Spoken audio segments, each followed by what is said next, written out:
Hello and welcome to another video, and good morning from Copenhagen Airport here in Denmark.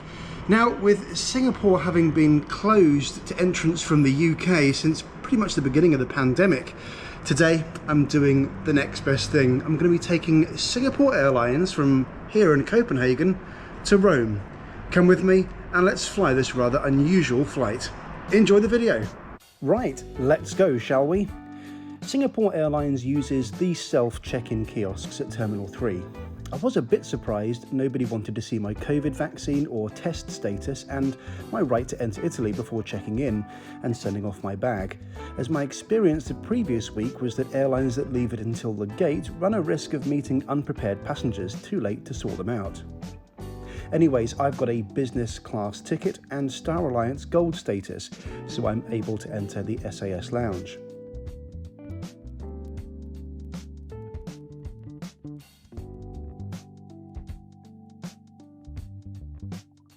Currently, the regular business lounge on the ground floor is closed, so everyone gets to go upstairs into the Gold Lounge, which is lots better and is my favourite SAS lounge at any of their hubs. Let me show you something pretty cool and unusual. This is a sunlight booster area, and it's supposed to help you re-energise before a flight.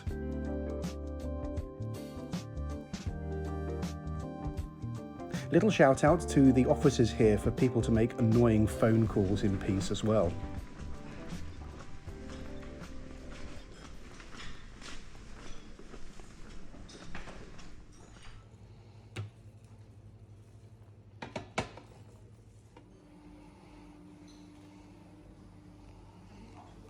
The food and drink options aren't too bad here, by the way.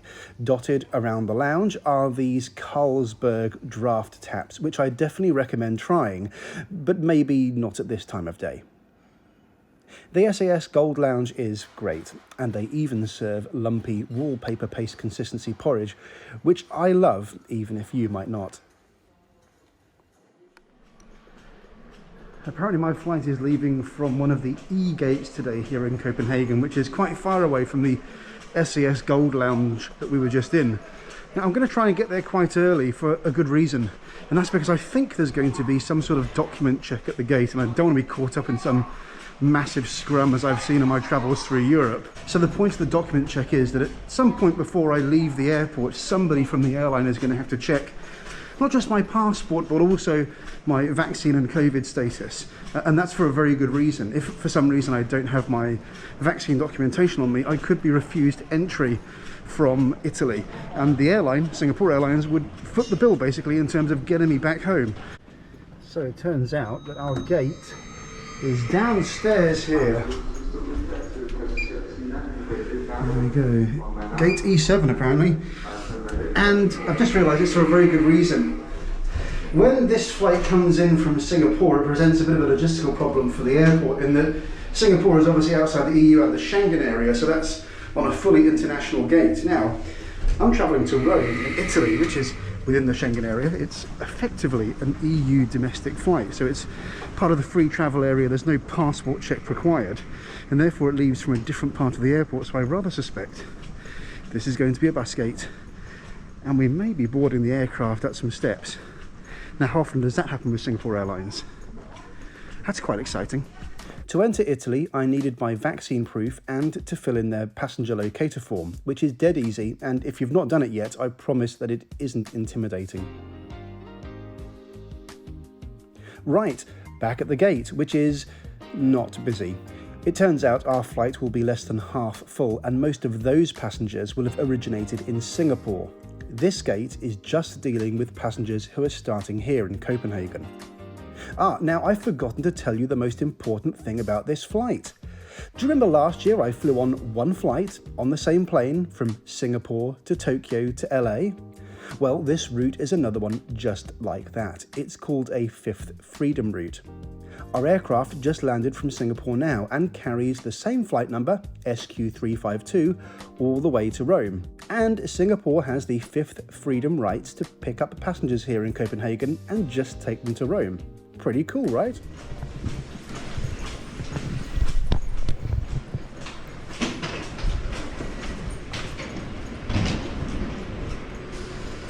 Not that busy today. Should get a seat on the bus.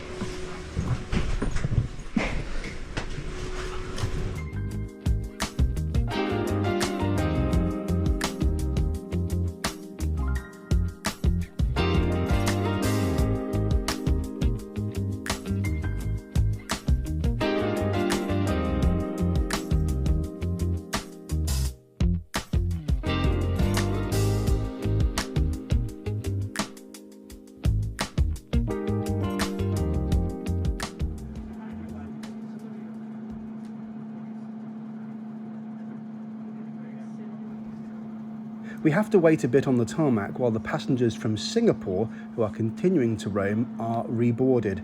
They have to get off here to go through passport formalities here in Denmark, because this plane is now running from here to Rome entirely within the Schengen free travel zone. Here we go, boarding the Singapore A350. We're off to Rome.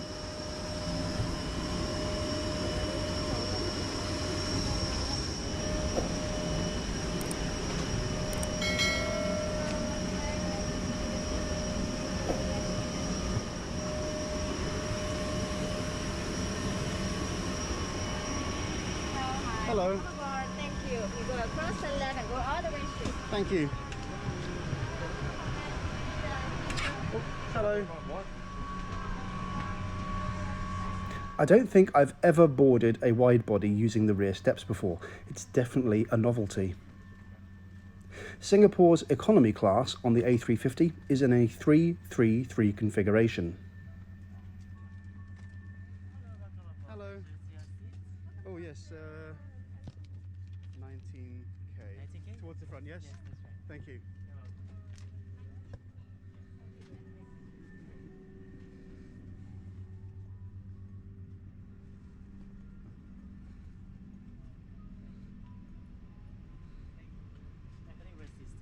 Thank you. Thanks very much. Cheers. Good morning. Thank you.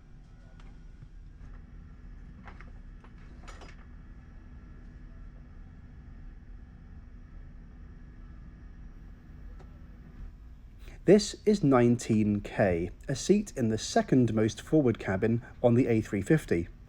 It's at a bulkhead, so it has extra space for your feet if you happen to recline into bed mode. Not that that'll be happening today.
Let's take a look at the seat.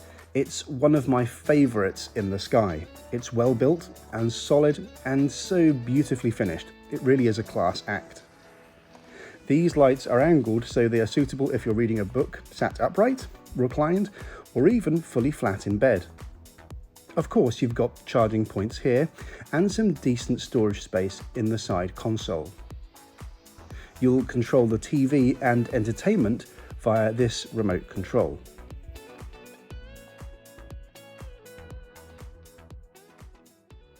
Okay, so the meal's just come. This is what you get.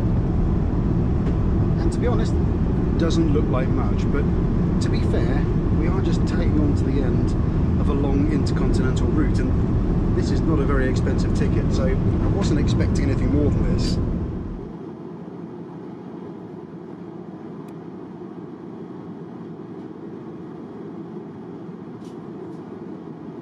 The important question, of course, is whether this actually tastes any good.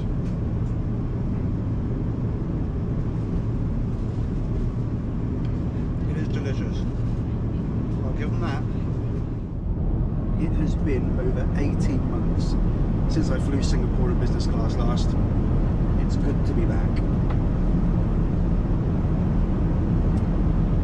And I can't wait for Singapore to open. I want to fly these guys properly again.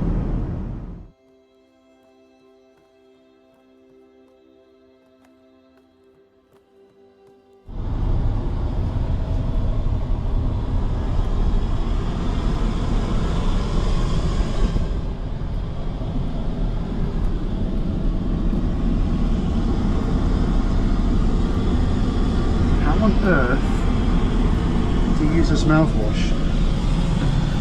I mean, are you supposed to squirt it into your hand? Or directly in... Oh no, it says here. Okay, cool. I don't think I've ever seen mouthwash on a plane before.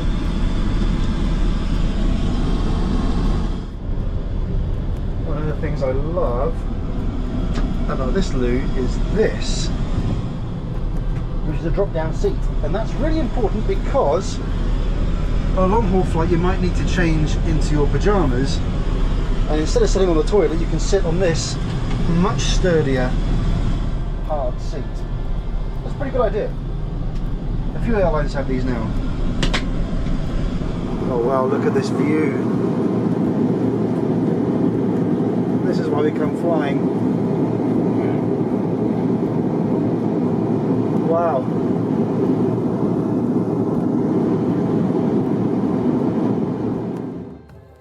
Let's talk Wi-Fi. Singapore offers 100 megabytes of complimentary Wi-Fi to business class passengers, which is just about good enough to cover the 2-hour flight today. Don't forget, I tweet and Instagram all my trips as they happen. Maybe go follow me there?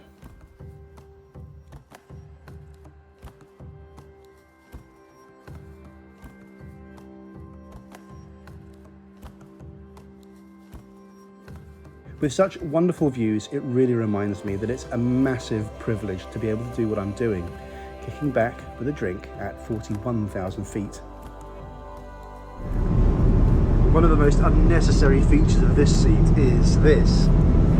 It's a little vanity mirror with a light too. Look, the light goes on and off as you open and close it. Only YouTubers would be so vain as to require a vanity mirror in a business class seat, hey?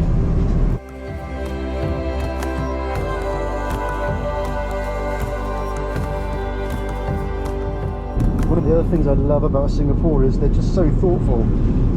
I think they saw me taking pictures and gave me one of these little toiletry kits, which I don't think are supposed to be handed out on this leg. Some lip balm, facial mist, hand lotion, God knows I need some of that. And what's this? Perfume oil, apparently. And the most thoughtful thing is they've actually included one of these little security-proof plastic bags which you'll need at airports in Europe, just in case you're connecting. That's a great touch. It means you can keep your toiletries, even if you leave the plane, don't use them, and connect somewhere. Great stuff.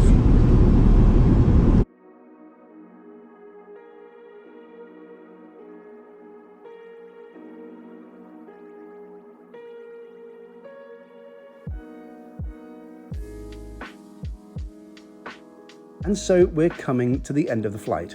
It's taken 2 hours to cover the 954 miles in our Airbus A350, and we get a straight approach to Rome with no holding.